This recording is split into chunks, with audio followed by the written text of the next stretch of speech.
Hello my dear friends, आप लोग कैसे हैं। कल की टॉपिक में मैंने आपको पढ़ाया था फ्यूचर इंडेफिनिट टेंस। आज आपको पढ़ाना है future perfect tense. Future perfect, future में मैंने बताया था कि इसमें जो हेल्पिंग वर्ब लगता है वो आपका विल शैल लगता है। आई और बी सब्जेक्ट है तो उसके साथ शैल का यूज़ किया जाता है, और आई और बी को छोड़ करके बाकी सभी सब्जेक्ट के साथ विल का यूज़ किया जाता है। तो फ्यूचर इंडेफिनिट पढ़ा दिया गया है। आज आपको पढ़ाया जाएगा फ्यूचर परफेक्ट टेंस। अगर फ्यूचर परफेक्ट टेंस है और इसका एक्टिव वॉइस का फार्मूला है सब्जेक्ट विल शैल में से कोई एक, और चूंकि ये परफेक्ट है, हैव परफेक्ट है, तो पक्का है कि वर्ब के थर्ड फॉर्म का ही यूज किया जाएगा। लास्ट में ऑब्जेक्ट, लास्ट में क्या है, ऑब्जेक्ट।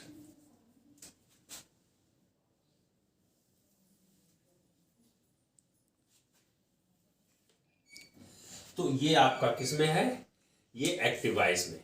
अगर कोई एग्जाम्पल लिखा जाए, सी विल हैव प्लेड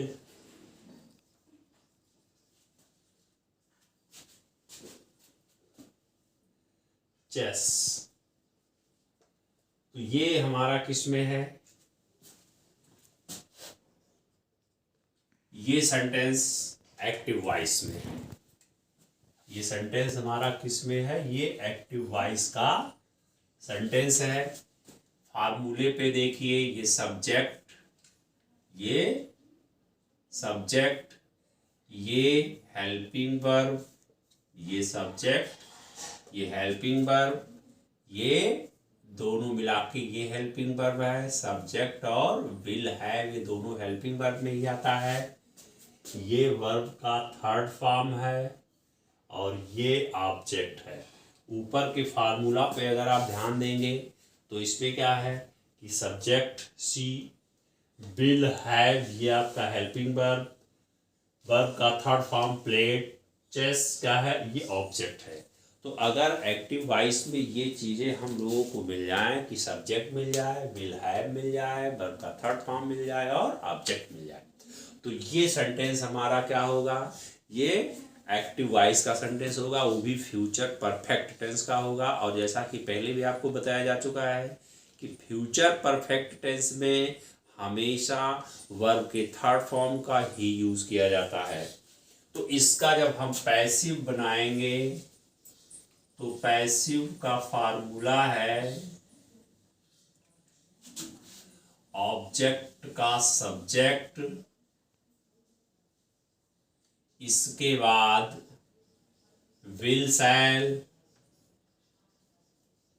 इसके बाद हैव, इसके बाद बीन, इसके बाद वर्ब का थर्ड फॉर्म, इसके बाद सेकेंड ऑब्जेक्ट,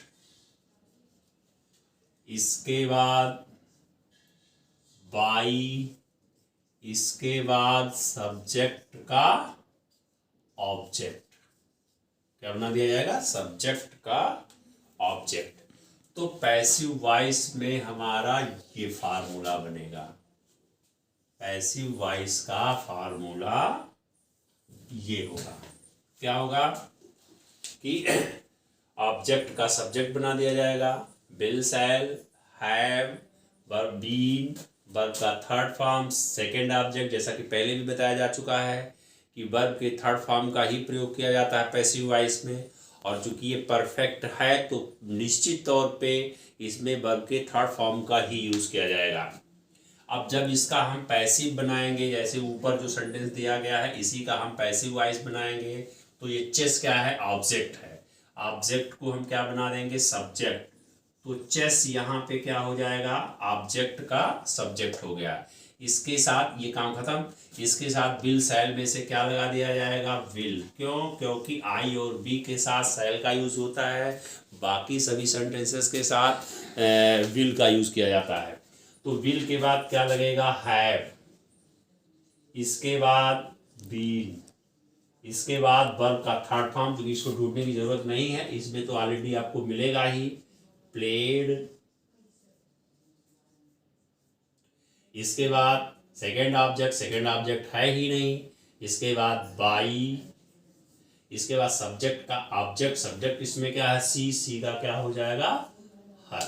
ये हमारा सेंटेंस किसमें है, ये पैसिव वॉइस में चेंज हो गया। ये पैसिव वॉइस में चेंज हो गया। दूसरा sentence, Kapil Dev had, Kapil Dev will have made 175 runs। ये किसमें है, ये हमारा एक्टिव वॉइस में है। ये सेंटेंस हमारा एक्टिव वॉइस में है। अब यहाँ पे देखिए, यहाँ पे समझने की बात ये है कि कपिल देव यहाँ पे सब्जेक्ट है, विल हैव ये आपका हेल्पिंग वर्ब है, मेड वर्ब का थर्ड फॉर्म है, 175 रन्स ये आपका ऑब्जेक्ट है। तो ऑब्जेक्ट को जो फार्मूला हमारा है ऑब्जेक्ट का सब्जेक्ट, तो 175 runs, 175 runs will have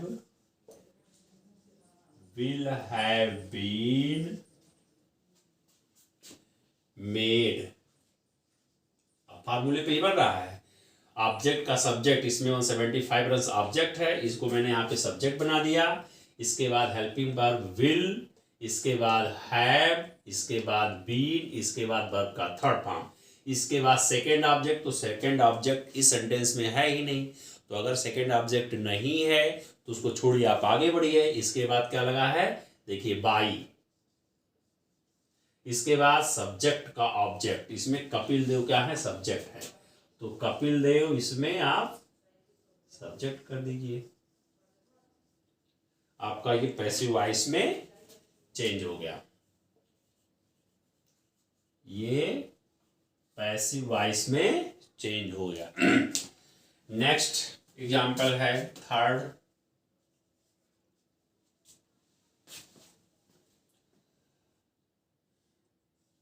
I shall have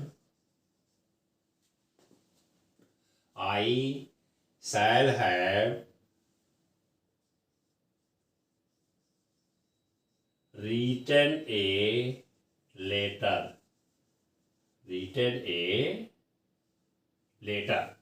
I shall have written a letter। ये सेंटेंस हमारा किस में है, ये सेंटेंस हमारा एक्टिव वॉइस में है। क्यों? और वो भी एक्टिव वॉइस में फ्यूचर परफेक्ट टेंस का ये एक्टिव वॉइस का सेंटेंस। क्यों? क्योंकि इसमें देखिए सब्जेक्ट है, शैल हैव है, विल शैल हैव में से कोई एक, इसके बाद वर्ब का थर्ड फॉर्म है और इसके बाद ऑब्जेक्ट है। तो यहाँ देखिए आई इसमें क्या है, ये सब्जेक्ट है, विल हैव ये आपका हेल्पिंग वर्ब है, रिटन आपका वर्ब का थर्ड फॉर्म है, ए लेटर आपका ऑब्जेक्ट है। तो जब पैसिव में चेंज किया जाता है तो ऑब्जेक्ट को सब्जेक्ट बनाया जाता है। तो आप बाईं तरफ क्या ले जाएंगे, देखिए ऑब्जेक्ट को सीधे यहाँ ले आएंगे, क्या बना देंगे, ऑब्जेक्ट का सब्जेक्ट बना देंगे। तो यहाँ पे हो जाएगा ए लेटर, ये लेटर, ये क्या हो गया, ऑब्जेक्ट का सब्जेक्ट। इसके बाद विल शैल में से कोई एक, तो ए लेटर है इसलिए इसके साथ क्या लगेगा, विल लगेगा, इसके साथ विल लगा। इसके बाद हैव, इसके बाद बीन, इसके बाद वर्ब का थर्ड फॉर्म क्या है, रिटन। इसके बाद सेकंड ऑब्जेक्ट है नहीं, तो फिर इसके बाद बाई लग जाएगा, और सब्जेक्ट का ऑब्जेक्ट आई का क्या हो जाएगा, सब्जेक्ट आई है, आई का हो जाएगा मी। ये हमारा पैसिव वॉइस में चेंज हो गया। ये पैसिव वॉइस में चेंज हो गया। तो जैसा कि फ्यूचर परफेक्ट का एक्टिव वॉइस से पैसिव वॉइस में इस तरह से हम चेंज करेंगे। सिर्फ देखिए इसमें क्या है कि बिल है बीन, यही जो आपका है सिर्फ यही इतना चेंज हुआ है, बिल है बीन। बाकी जो भी फार्मूला पहले बताया गया सेम वैसे है, एज इट इज है, उसमें कोई परिवर्तन नहीं किया गया है। तो टेंस से संबंधी जो आपके एक्टिव से पैसिव में बदलने के रूल्स हैं वो यही इतने इसमें हैं।